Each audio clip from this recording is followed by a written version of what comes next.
Hi everyone and welcome to Investment Research. I'm Simo, your equity research analyst. Today we're taking a clear numbers first look at SoFi Technologies, ticker SOFI, using today's market action and the freshest analyst reads so you can decide whether this is a buy, a trim or a hold.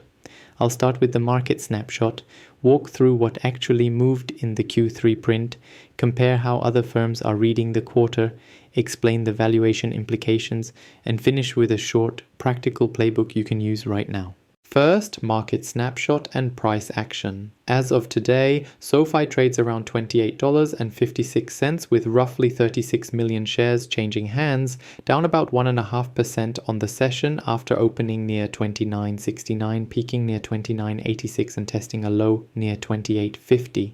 The stock sits a bit below the recent 52-week high of $32.56 and well above the pandemic lows near $8.6. So in price terms, this name has already moved a long way and the market is actively digesting a very strong quarter. Now, the facts from the quarter you need to own. SoFi reported record adjusted net revenue just under $1 billion and GAAP net income of roughly $139 million, marking its 8th consecutive profitable quarter. Membership growth remains the most important leading metric, and the company added about 905,000 net new members in Q3 to reach approximately 12.6 million members, while products per member continued to climb and fee-based revenue showed strong acceleration. Total deposits grew materially to roughly $33 billion, which is central to SoFi's funding advantage because deposits lower funding cost and support net interest income. Management raised full-year adjusted net revenue guidance into the mid-threes and lifted adjusted EBITDA guidance, which is exactly the sort of operational proof that has driven the stock higher into year-end. Those numbers are not fluff. They are why the market rewarded SoFi in October and why analysts moved quickly to reprice the name.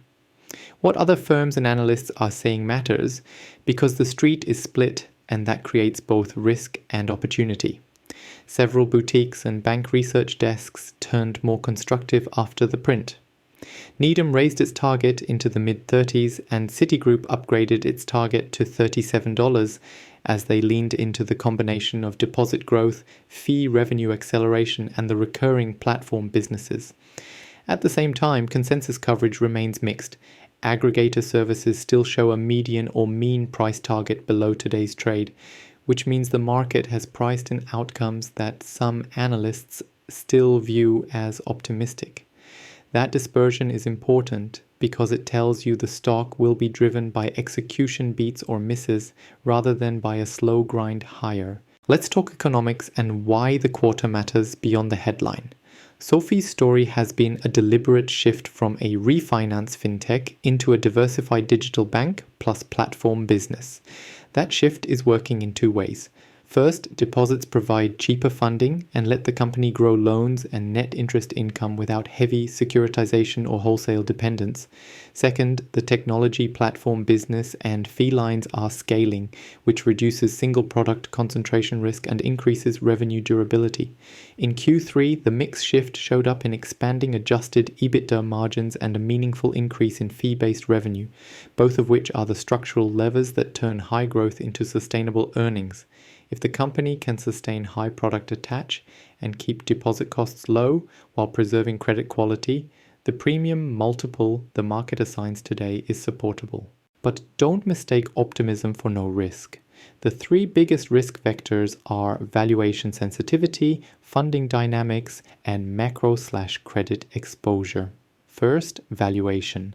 The stock is trading with premium growth expectations embedded, so even a modest miss in member adds, product attach, or guidance will likely trigger a sharp re-rating. Second, deposits are an advantage only if SoFi can both hold and grow them without materially increasing the cost of funds. A rapid rise in deposit beta would compress net interest margins. Third, credit and origination risk remains real.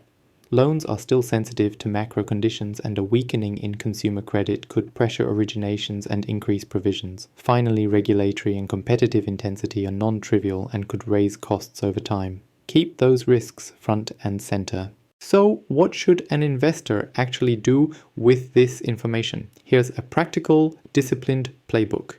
If you are a growth-oriented investor who wants exposure to digital banking and fintech platform optionality, consider a phased buy.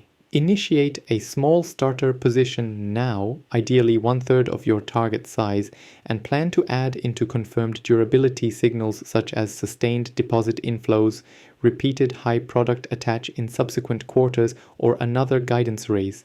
Use limit orders and avoid chasing intraday strength.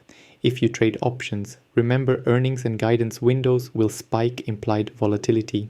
Selling spreads after a confirmed beat or buying calls on a validated pullback are two common approaches depending on your risk appetite.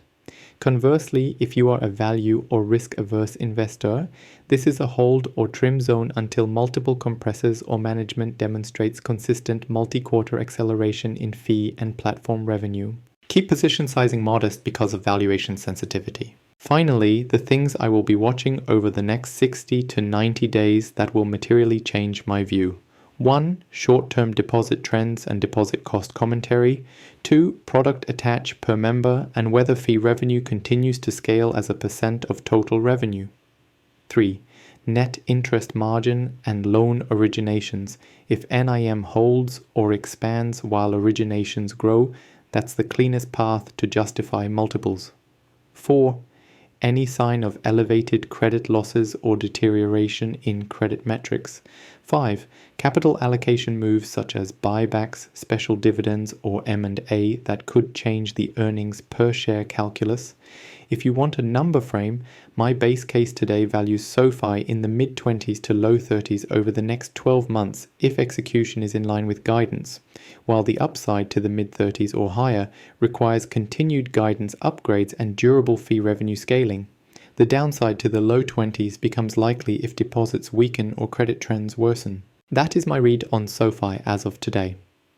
I'll be passing the Q3 line items in more detail in the days ahead, and I'll post a follow-up that turns the quarter into a simple sensitivity table showing exactly how changes in members, product attach, and deposit cost alter earnings and fair value. I'm Simo from Investment Research. If you found this useful, please like and subscribe and drop which metric you want me to model first in the comments.